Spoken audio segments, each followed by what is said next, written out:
In recent years, gays have been portrayed more and more in the media. Sitcoms, reality shows, the news, talk shows, etc. Once a celebrity, Ellen DeGeneres came out to being gay in the 1990s, many more people gained the confidence to come out to their friends and family. Yeah, Ellen, quit jerking us around and come out already! What is the big deal? I've got a whole hour. However, even though there is representation, what kind of representation is it exactly?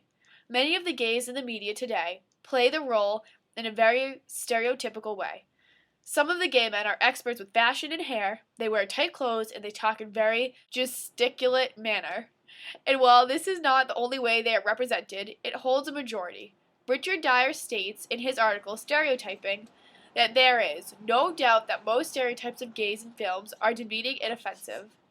The reality show of Queer Eye for the Straight Guy perfectly exemplifies the typical stereotypes that gays are portrayed within the media, and will be analyzed as this continues. The way gays are being represented in the media needs to be explored. While some may be negative and offensive, others may be accurate and honestly representational. Let us explore what the media has to offer.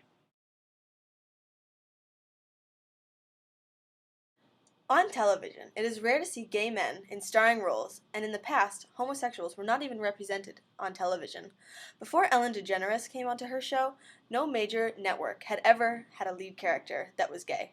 Having 5 gay men as leading roles on a thriving television series is a huge success for homosexuals. In this day and age, the media greatly impacts how society thinks. Before they were represented on TV, homosexuals were not recognized by many people. In Further Off the Straight and Narrow, New Gay Visibility on Television, Howard Bluford explains how we live in a country where popular culture rules. As he says, you do not exist unless you are on TV, and the very fact that we, homosexuals, are present on TV makes us real. We're dealing in a country where our popular culture really rules. And it's a country where you don't exist unless you're on TV. At first, the topic of homosexuality was only discussed on TV. People would debate what they thought of homosexuality. However, the people doing the talking were not gay.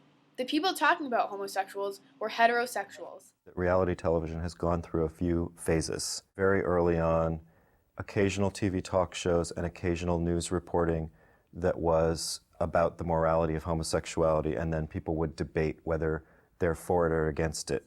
Then in the 1960s, the civil rights movement began and sparked the gay liberation movement. The media started to focus on homosexuals and their issues. These stories were frequently displayed on TV. Due to the increase of homosexuality on television, television viewers became more comfortable with the images of gays. More recently, corporate elites have recognized homosexuals, particularly white gay males, as beneficial consumers in the marketplace. Marketing researchers have realized there is a gay market. Market researchers have pinpointed gays as a population of consumers who have money to spend. In their writing called The Columbia Reader on Lesbian and Gay Men in Media, Society, and Politics, Gross and Wood point out how upper-middle-class white gay men earn slightly more than heterosexual counterparts. This has caused advertisements on television to contain gay images and target homosexual audiences. Because of this, corporate elites have actively cultivated a gay niche.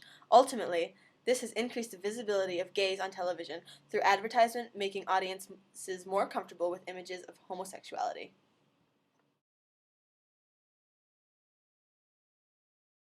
The homosexuals have made significant progress in the television industry by appearing on shows like Queer Eye for the Straight Guy. Gays are often represented on television negatively or in false manner. Most representations of gay in the media are stereotypes. These stereotypes include the tweedy librarian, tomboyish gym teacher, the self-loathing, suicidal lesbian, the flamboyant gay man, the suicidal politician, or the psychologically tortured teenager or man whose reputation is threatened because he is gay. In their introduction to the Columbia Reader on Lesbian and Gay Men in the Media, Society, and Politics, Larry Gross and James D. Wood observed that plain gay folk are ignored and not represented by the media. Instead, gays are represented as victims, villains, inconsequential sidekicks, and sources of comic relief. These images, repeatedly displayed on television of gays, result in homosexual stereotypes. Stereotypes are something that we as viewers cannot help but think. They have been cultivated through media and forever stay as they are. For example, the stereotype that a gay man is good with fashion advice will never change. However, social types are different than stereotypes. We have more control over them. Social types are something that is personally familiar to us, and only some traits we hold their characterizations are foreground and change or development is kept to a minimum. They are what we know just by experience, not by influence through media. Richard Dyer states that stereotypes are characteristically fixed, clear-cut, unalterable. You appear to choose your social type in some measure, whereas you are condemned to a stereotype. Moreover, the dramatic, ridiculous, or horrific quality of stereotypes serves to show how important it is to live by the rules. It is no wonder that stereotypes that have been designed toward gay men make it hard for their acceptance in society and their fair representation into media, because stereotypes are considered breaking the rules of normalcy. These television shows representing little to no sexuality between gay men do what Richard Dyer speaks of in his article. They establish their hegemony. Hegemony is the influence of ideas and culture through those subtle and gradual means. Those who run media have established their hegemony through the way they represent the stereotype gay in media. For example, they have made their viewers think it is wrong for gay men to have sex or act upon sexual desires by simply not showing it. They establish this hegemony through their ethnocentrism, which is when one is so set on their ways and culture that they all believe that all others are wrong. Richard Dyer states, in stereotyping, the dominant groups apply their norms to subordinate groups, find the later wanting, and hence inadequate, inferior, or sick or grotesque, and hence reinforcing the dominant group's own sense of legitimacy in their denomination. Essentially, the ethnocentrism of the dominant groups feeds the stereotypes that have been made about gay men, and those stereotypes thus feed hegemony. The problem is not that these men act how they act, it is that the media has chosen them to represent the gay community to the public. Gay men watching shows such as Queer Eye for the Straight Guy see how other gay men act and feel as though that they should act the same. Even Richard Dyer admitted to feeling this way. Gay people often believe that the stereotypes are accurate and act accordingly in line with them. It is not that the stereotypes are inaccurate, but they make gay people feel as if the way they act is not accurate.